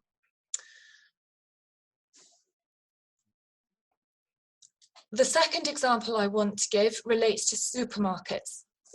And Cameron Malik, in his talk, explained some of the fact situations that have given rise to another case against supermarkets and their response to providing access to their services to disabled people during the lockdown period. So as he mentioned, there was a shift in focus to providing for the needs of people on the list of those identified as extremely vulnerable, which meant that the needs of disabled people who were not on that list were not anticipated in many cases. So just some examples, some of which Cameron mentioned. Queuing can be extremely difficult for many disabled people, for blind people who don't know where they're supposed to be positioned, but also for people who need to sit down. Often there are no seats provided for queuing outside supermarkets, and queues can last a long time. Often policies prevent you from taking a companion with you to shop, even if it's somebody from your own household or a carer with whom you have regular contact. And that can make it impossible for some people to go shopping, for blind people, for instance, who need assistance to the shop. Also, many websites are not very accessible to disabled people. So those are just some of the types of adjustment or barrier that could have been dealt with through adjustments by supermarkets that haven't been done, because of which people have been put at a disadvantage, which has triggered this case. This case again has been, there are now about 300 people in this case as well. 300 claimants again are coming forward and arguing that they've been disadvantaged by failures to make reasonable adjustments. So those cases are really significant, partly because of the numbers, which are unprecedented, partly because we really hope for a successful outcome, but that does depend to some extent on how the courts interpret this phrase, reasonable, what would have been a reasonable step for the supermarkets to have taken. The purpose of this reasonable adjustment duty isn't just about winning cases, however, it's about driving policy, driving responses. And I think it's really important, therefore, that it's remembered in the next phase of this crisis, when the lockdown begins to be lifted. The duty applies to providers of service, whether they're public bodies or private bodies. So it's not just about government action, this is actually about the actions of shops, of supermarkets, of banks, and it's also about providers of public functions like access to streets, to public spaces like parks, and also court services, the justice system. Physical distancing seems to be with us for a while. Once lockdown starts to be lifted, there's going to need to be very careful thought to be given to how physical distancing can operate within these different settings.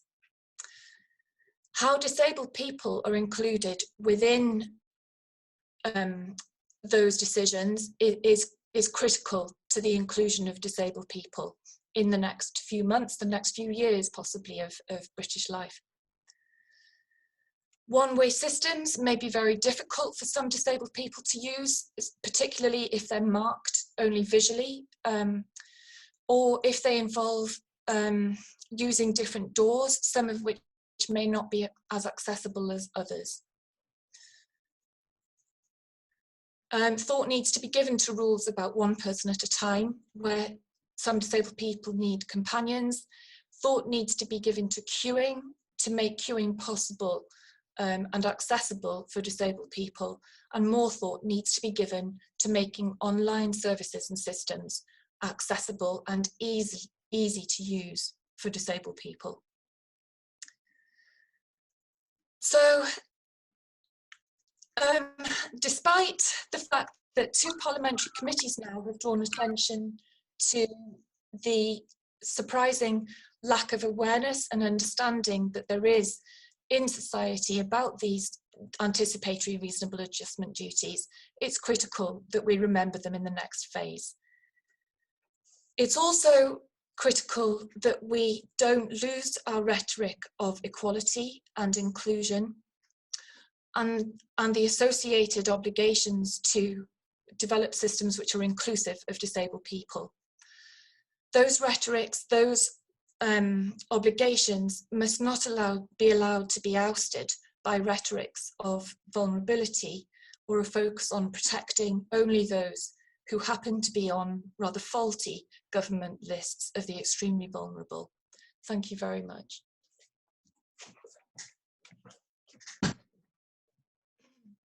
Well, thank you, Anna. What a presentation to end our panelists with. Although that's not the end of the webinar, we now have the pleasure of, well, not directly hearing from you, but hearing your questions, those of you who are here as the audience. And I'm going to start with the ones that have asked for clarification around certain content of the talks, and then I'll move to some of the more general questions which will facilitate further discussion. And whilst we originally said we would go until 5, we have the ability to carry on till 5:15. So I'll see how things are going, and but hopefully we'll have a bit longer than we might have done to have this conversation. So just this one for both Anna and Brian. Local authorities in the UK are no longer required to assess adults with disabilities and their carers under the Coronavirus Act 2020. Does this act override the Equality Act 2010 and the Human Rights Act 1998? Anna, can we go to you first and then to Brian? Is that okay? Yes, lovely. I'll be quick. No, it doesn't override the Equality Act, and it doesn't override the Human Rights Act either as a general rule, but Brian will be able to give much more nuanced answer to that. So yes, I mean, certainly doesn't override either, and the guidance is actually clear that the Equality Act still applies, and I think it's fair to say that the duties to comply still with the convention rights are intended to make sure that the Human Rights Act is in substance still operational. So formally speaking, we haven't got a problem, but my concern, as I tried to highlight really, is that actually the level of protection that's available via the convention in this context is potentially quite limited because of the supranational nature of the convention, and also the fact that it's really aimed at human rights rather than specifically social rights, or indeed specifically the rights of people with disabilities. And Brian, I'm just going to build on that. I wonder, we've heard about some of the law cases that certain groups are bringing. Of course, for many disabled people, as we know, the access to justice is really difficult, and particularly during this time. And I wonder if, you know, are there arguments that you could give anyone listening to this webinar that they could use in that scenario if their local authorities are turning around and say, well, I'm sorry, we're not going to assess you and we can't help you?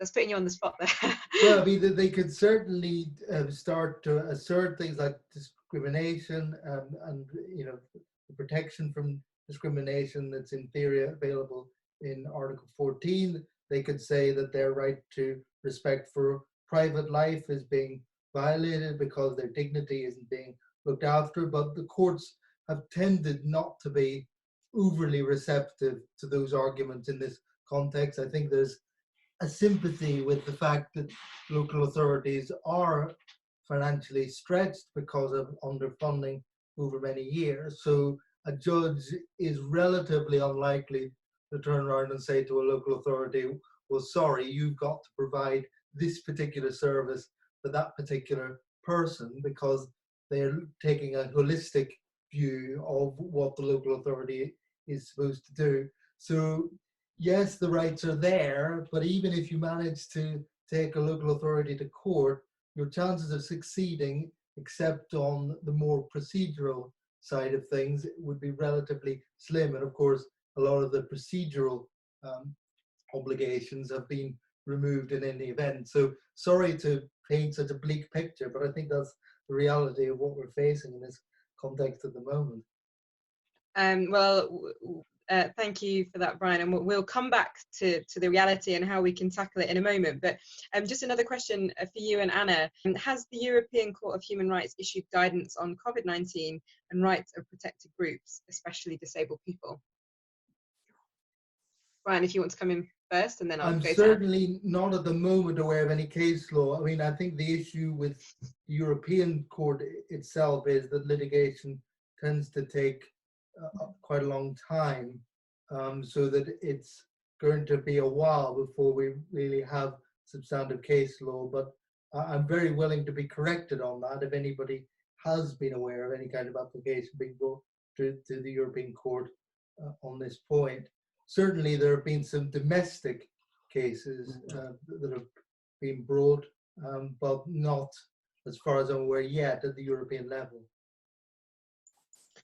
Thank you, Brian. Anna, would you like to come in to add anything?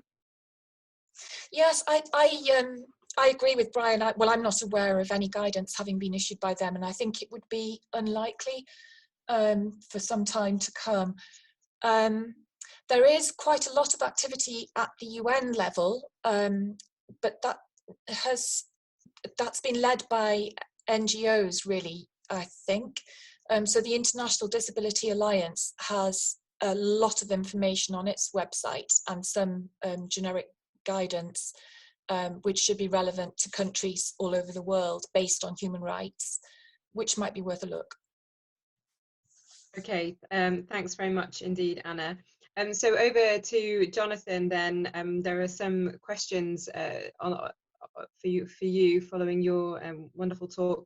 Could you give some more information on the two other groups of vulnerable people you mentioned? You mentioned clinically vulnerable and vulnerable non-clinical. What are the fundamental differences? So, so the difference in the two other groups, so whether or not the vulnerability is clinically indicated or not. So it's a very sort of medicalized distinction that they're drawing between the two groups.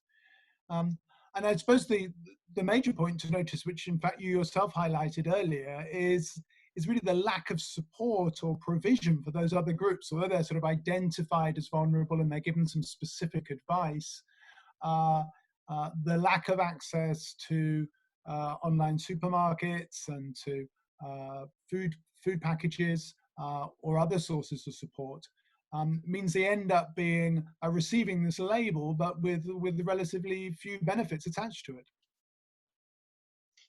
Thanks, Jonathan. And then another one for you. Who is protecting persons with psychosocial disabilities referred to as a historically discriminated and marginalised group? Well, they'll fall under the Care Act in theory and be entitled to services under the local authority through that. But again, the provision is extremely patchy, as Brian was saying, with the highly stretched financial position of many local authorities.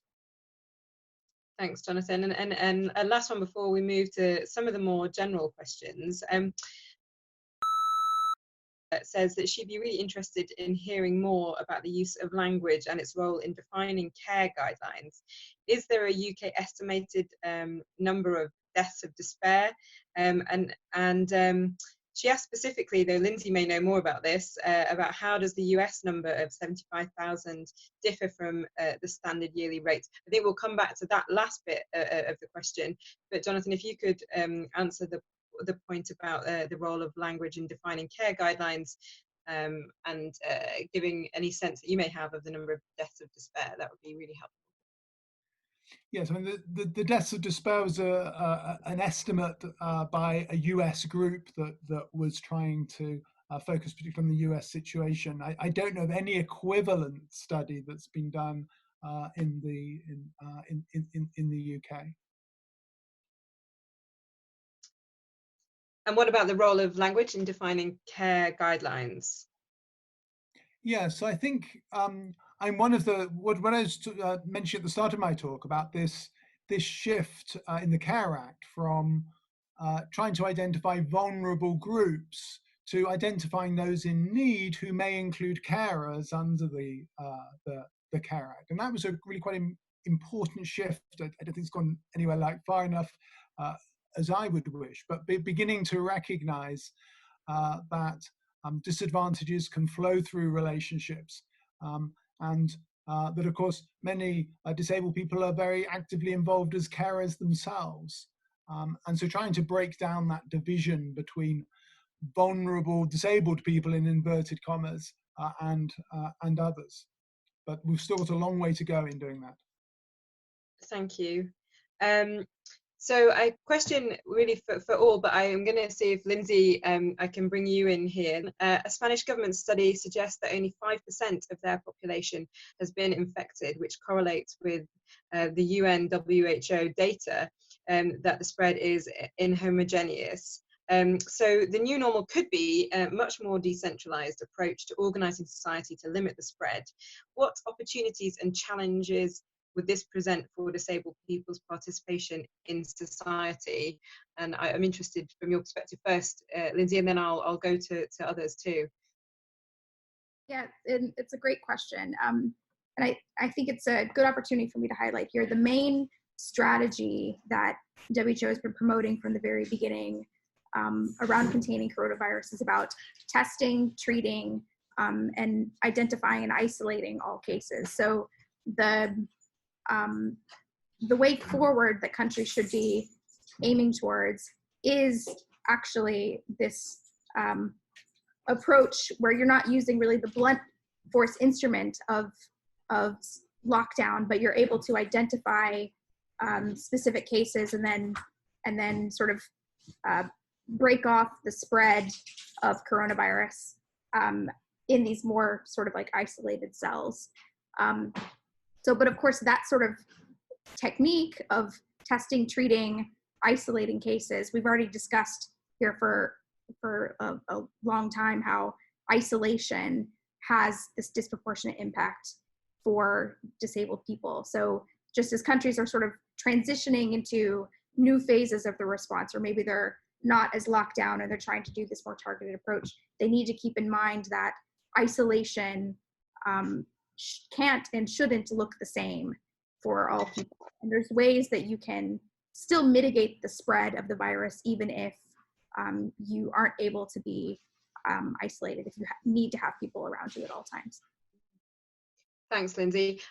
Sarah, Ryan, if you're still there, I wonder if you might also pick up this question of what opportunities and challenges would this present for disabled people's participation in society, particularly because of the scandal of the deaths in care homes. I suspect that actually there's a renewed opportunity to look at the deinstitutionalization of various institutions where people with disabilities of all kinds end up living. And so I would just like to bring you in here. What are the opportunities in this dreadful situation?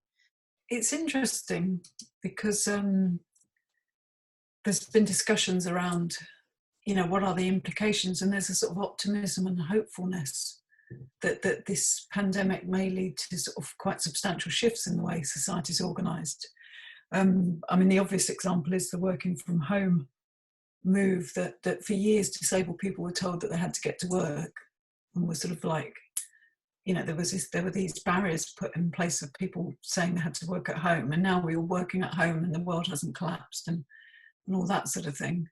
But in terms of deinstitutionalizing further and the way in which these terrible reports of the virus spreading through, ripping through congregate settings of 50 or 60 people, I just don't feel optimistic that there will be that change, and I can't help that's underpinned in some sense by the strength of the feeling that certain people's lives are compromised and a burden and suffering, and this whole discourse around and a complete ignorance of what people's lives are like and how they're lived. So I suspect that we won't see much in terms of institutions. I don't know. I'm sorry. I feel really bad because I feel so negative about it.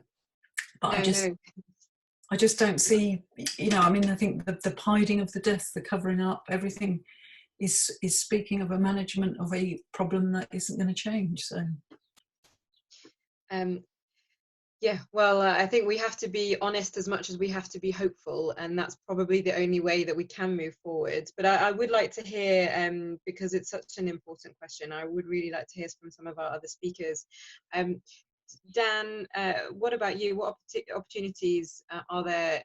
And I'm going to focus on the opportunities just in your answer for particularly people with mental health issues and neurodivergent people as well. That's really difficult because I agree with Sarah almost entirely. In particular, I've been I have been bothered by the fact that the things that we have been asking for a long time, now that they have been rolled out in a way that is still inaccessible to many of us. And that means that it shows that the reason for doing it isn't a sudden realization that accessibility matters. That said, I think there might be a realization of how broken things are and how differently things need to be done. And if there is a wide enough realization of how differently things need to be done, then there might be more receptivity to different perspectives. So I guess that is as positive as I can get. It's not very positive and I'm not very optimistic about it. But it is at least something positive for you. Thanks, Dan. I really appreciate that. I wonder then if this is now a good point to ask the question of how best can we, as activists, researchers, allies, and challenge the current damaging messages around disabled people, particularly those with learning disabilities. And I'm going to go back to Sarah, Ryan again before coming to other speakers. Sarah. Yeah, that's another good question. I think the way one of the things I am optimistic about is the way in which the public responded to the death challenge, our legal challenge, and just chucked money over the space of days. Just ordinary people giving them £5 or £10, but obviously feeling strongly enough that this was important. So I think that is actually a really positive indication that the government discourse, the government measures, the sort of hand of Dominic Cummings, Toby Young, all these people who've got these dreadful views and perceptions, isn't matched by a lot of people, which is positive. And I also really like the fact that there's much more visibility of self-advocates and activists, and the way in which small charities and organisations are responding to the pandemic by having daily online activities for people. And there's all this sort of collectivity and in innovation and creativity and spontaneity that's going on that needs to be captured. It's very much at a local level. I think in Oxford there's somebody's been running a Yellow Submarine 3 o'clock every day. They've been doing a different activity on Facebook, available to everybody, and it is hilarious. It's a real bit of joy, and other people are joining in, and local families are joining in, and wider. So I think that there's this developing sense of collectivity and sharedness that's positive, which is good. So I think it needs to come from the bottom up. It's a grassroots thing, that it can't be a top-down thing, and we just need to highlight and shine the really, really good bits. And what about you? I'd like to bring in Cameron Malik, Chief Exec of Disability Rights UK at this point. And actually, I wonder if you can speak to both questions around challenges and opportunities, but also the action that we can take to challenge the current damaging situation that disabled people are facing in the UK. Yeah, so I think in terms of, I think there's a real opportunity at the moment as well. So I kind of agree with what's just been said, and kind of the how it feels really difficult to make any changes. But I think there's an opportunity. A lot of the challenges and campaigns that disabled people in our organizations have been running, and the things that we've been asking for as part of our rights and our equality, have come to the kind of knowledge of the wider general public, and the kind of inequality aspects of many of our lives has got a bit of a spotlight on it at the moment. And I wonder if there's a way of kind of capturing that and bringing along those allies, so the general public. I noted on Twitter and other forms of social media where people are having to access things like universal credit for the first time, and just kind of being absolutely shocked at the levels of funding that people actually get through that, but also just the nature of having to apply for a a benefit from government, just how difficult it was. So I think there are lots of non-disabled people who are experiencing some of the things that we as disabled people have talked about for many years, but also just the injustices that are being highlighted at the moment. So I think there's an opportunity to see if there's something around that, around changing perceptions, and bringing along other allies. And there's an opportunity for us as disabled people and our organisations throughout the country to collectively bring all of that together. There's lots of, I noted in the chat, there's a number of surveys that are being done to try and paint a picture, really, and using that to help make those changes. And Marie, could you just say the other bit that you asked about? Yeah, well, I mean, that was, I think that you covered most of it. It was the opportunities and challenges, but particularly how we as activists, researchers and allies can challenge the current damaging message around disabled people. It's that thing of us working together. So activists and disabled people's organizations and academics and researchers working together. So our arguments are based on data, that we come forward with worked out models of how we want things to be is really important. We bring along allies, because fundamentally, if we're going to change, we've got to have as a bigger voice as possible that government needs to hear. Ultimately, politicians are about staying in power. And so the greater that noise, the greater the movement becomes, the more likelihood is that they're going to listen. Thanks, Cameron. I'm going to bring in Anna Lawson there, because I wonder, perhaps the law is not seen particularly as a sexy or exciting beast when it comes to activism, but actually, a number of our speakers have spoken about the judicial review cases that are being brought. And is this an opportunity for the public to become more familiar around the role of judicial review and use that tool to protect their own rights and to come together with others for group actions, as we've already seen? So Anna, I wonder if you can say something around that, and particularly could the UN 2030 agenda, SDGs, play a role in compelling states to be more inclusive in their policies at this time? Anna, are you? Thank you very much. Yeah, I think the law in a way it's a product of societal attitude, but it also has a role in shaping our attitudes, and awareness of what we can do with it is really important. And often laws that have potential don't achieve what they were set up to do, and I think that's very true of the Equality Act, and there's a lot more that it was hoped it would achieve, but part of why it doesn't is that people aren't necessarily familiar with how you can use it, or how you can, not necessarily even by bringing a case to court, but just by referring to it in a conversation. So I think there is a really big job around raising awareness, and I know Disability Rights UK has been involved in trying to raise awareness of things like the Equality Act.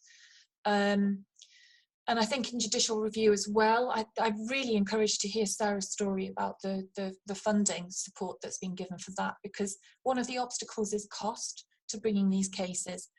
So I think if there's more actions that there is that public ownership of through small amounts of funding from lots of different people, that will itself bring a lot more people into contact with what the law can be used to do. And maybe that will be helpful. I think over-reliance on legal action itself isn't a good thing. It's getting some good cases, but also getting to know how we can use law to help shape our more daily interactions. But I think there's a lot that we need to do to make the Equality Act cheaper, easier to use. A lot of these important cases are now being brought by one solicitor's firm, which is prepared to do cases on a no-win, no-fee basis. But that's not an easy model. And I think there's a lot of precarity around the enforcement of the Equality Act in the services area. that's due to this difficulty, the cost difficulty, and what happens if you lose the case, the risk of having to pay damages to cover the costs of the other side. Gosh, sorry. The Sustainable Development Goals. Good question. So they, I think, again, are a way of bringing community in, not just at a local level, but also at an international, cross-border level. I don't think they'll compel action, but they're another strong force that can help motivate and drive a more positive approach. And disability has quite a strong presence in those Sustainable Development Goals. There's a very long report from the UK about what it's done in relation to the Sustainable Development Agenda. I think maybe we could all, as activists and researchers, get a little bit more involved in that. It seemed to be slightly lacking in input from all of us.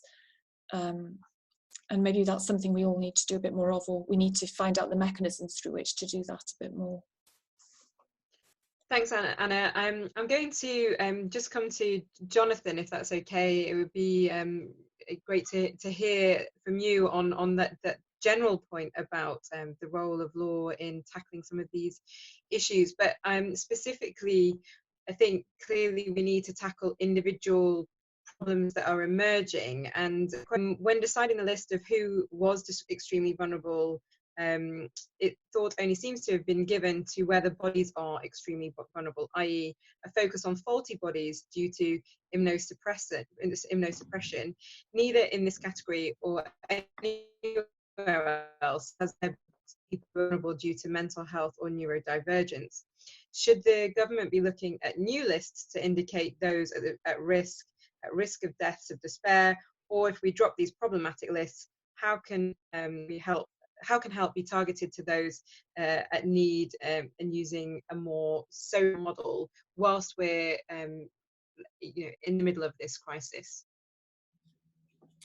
So I think that's absolutely right. And if you look at the list of who falls into the category of extremely vulnerable, it looks almost like a list that somebody's copied out of a medical textbook. It's a list of conditions that are specifically related to the virus, rather than looking at, in this particular context and the way our society currently is, who's at vulnerable, who's at risk of harm. And you're right, it's quite notable that it just looks at bodies and just looks at the potential impact of the virus, and there's no account of relational vulnerabilities, for example, being the victim of domestic abuse, or vulnerabilities connected with neurodivergence and some of the other things Daniel's been talking about, for example. So I think that's a completely fair criticism of the list. Thanks, Jonathan. And I'm going to go back to another question for you. Given that the people with extreme vulnerability are at heightened risk, how would you practically take into account in a way that does not reinforce harmful stereotypes? Yeah, so I think that's a really good question. I think this is the problem with this word vulnerable, that the history of it has been that certain groups are designated as vulnerable and other people are not vulnerable, and that those groups treated as vulnerable need to be looked after and treated in a very patronizing way. And I mentioned at the start of my talk about Martha Feynman's idea of universal vulnerability, which tries to capture a much more positive sense of the fact that none of us can do things alone. We all need to be working with others and joining together if we're to succeed with the challenges we face as individuals or as societies. But there is a need to recognize, as Raul mentioned, the particular vulnerabilities that people might face. Those, I think, often come from the way society is organized. We tend to see someone is vulnerable because of something resting in them, whereas in fact, it's from the way society is organized and what provisions are made that certain people are thereby rendered vulnerable. Thank you, Jonathan. as we've only got 5 minutes left, I'd just like to hear a sentence or two from each of our speakers really about what next.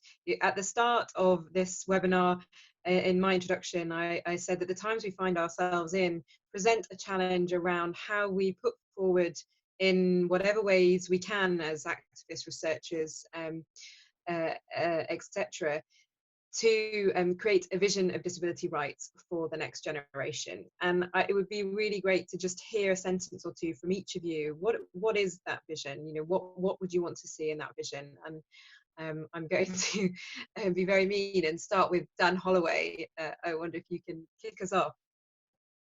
I think for me, my concern is that as most of society moves more and more back to normal, there will be both a sense of exhaustion on general society's behalf and the sense that most of the work is done.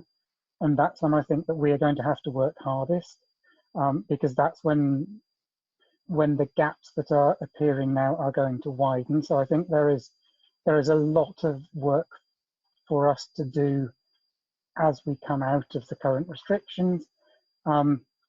I would also like to see us carrying forward the central idea of the importance of narrative and the importance of looking at the narratives we're excluded from. As you know, one of my main concerns is around environmentalism, and I think these two issues are going to run into each other, and we're already seeing it with things like suggestions around how we're going to move to cycling and walking, and how disabled people in general are going to be more and more excluded from those narratives as the COVID narrative moves into an environmental narrative. So I think for us as activist researchers, focusing on those places of erasure is the thing I want to focus on. Thank you. Thank you. And Brian, I wonder if you could add your voice to that question.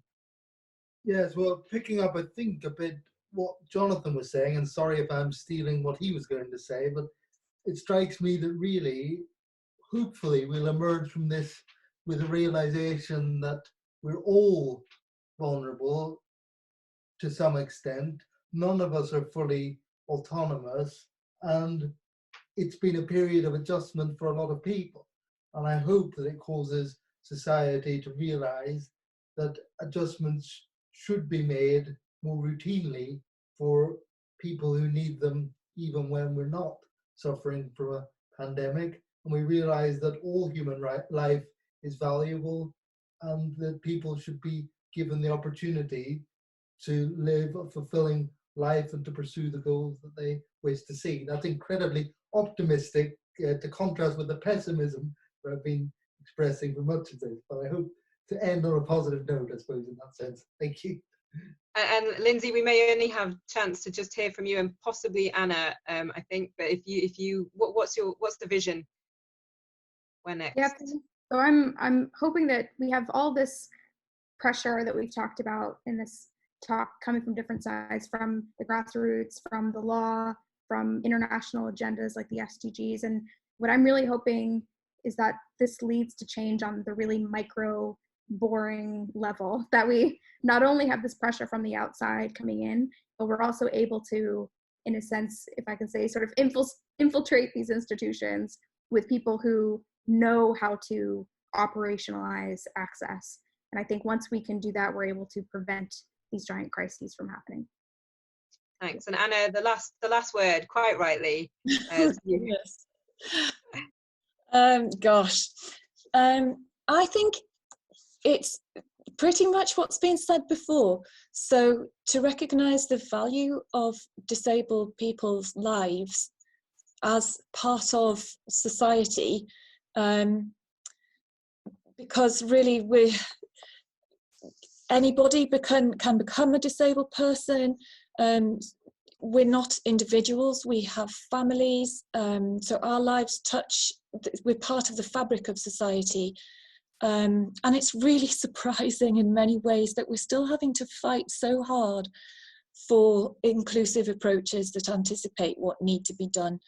I think what I would really like to see, though, is an emphasis on implementation and just making sure that there are easy ways to raise problems when they're happening and that they get actioned, because I think this crisis has demonstrated what we knew already, that it's far too difficult for people to make their voices heard when things are going wrong.